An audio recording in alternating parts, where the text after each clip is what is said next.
പൂന്താനത്തിന്റെ ജ്ഞാനപ്പാനയിൽ പറയുന്ന 4 വരികളുണ്ട്. 2-4 ദിനം കൊണ്ടൊരുത്തനെ തണ്ടിലേറ്റി നടത്തുന്നതും ഭവാൻ, മാളിക മുകളേറിയ മന്നന്റെ തോളിൽ മാറാപ്പ് കേറ്റുന്നതും ഭവാൻ. ഇത് ഭക്തി ഉള്ളവർക്ക് സംബന്ധിക്കുന്നിടത്തോളം വളരെ കൃത്യമായിട്ടുള്ള, അതായത് അവരുടെ അഹങ്കാരങ്ങൾക്ക് ഒരാളെ തണ്ടിലേറ്റുന്നതും ഭവാനാണ്, അങ്ങ് മുകളിൽ എത്തുന്നവന്റെ തോളിൽ മാറാപ്പ് കേറ്റുന്നതും ഭവാൻ. ഈ നാട്ടിലെ വിശ്വാസികളായിട്ടുള്ളവരെ സംബന്ധിക്കുന്നിടത്തോളം വളരെ പ്രധാനപ്പെട്ട ഒരു വരികളാണ്. എന്തുകൊണ്ട് ഇത് പറഞ്ഞു എന്നാണ്, വളരെ ഭക്തിയുടെ ആൾക്കാരായിട്ട് ഈ 2-4 ദിനം കൊണ്ട് ഒരുത്തനെ തണ്ടിലേറ്റു എന്ന് പറയും പോലെയാണ് നമ്മുടെ അബിൻ വർക്കി ഇന്നലെ വരെയുള്ള അദ്ദേഹത്തിന്റെ തണ്ട് എന്താണെന്ന് നിങ്ങൾക്ക് അറിയും? ഒന്ന് കേട്ടെ. ആരാ ജില്ലാ സെക്രട്ടേറിയറ്റ് മെമ്പർ? അയാളൊന്നും കൂടുതൽ അഹങ്കരിക്കൊന്നും വേണ്ട. മോൾക്ക് ഇഡിയുടെ നോട്ടീസ് കിട്ടി, മോൻ ഇഡിയുടെ നോട്ടീസ് കിട്ടി, മരുമോൻ ഇഡിയുടെ നോട്ടീസ് കിട്ടുന്ന ദിവസം ആ ജില്ലാ സെക്രട്ടേറിയറ്റ് മെമ്പറൊക്കെ ഇതിലൂടെ എങ്ങനെ നടക്കുമെന്നുള്ളത് ഞങ്ങൾക്ക് അറിയാം.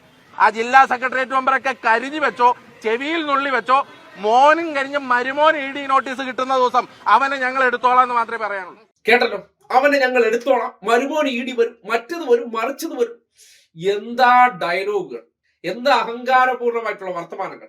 അവനെ ഞങ്ങൾ എടുത്തോളാം. ഇപ്പൊ ആരെ എടുത്തു? ഈ ചിത്രം നോക്കിയേ.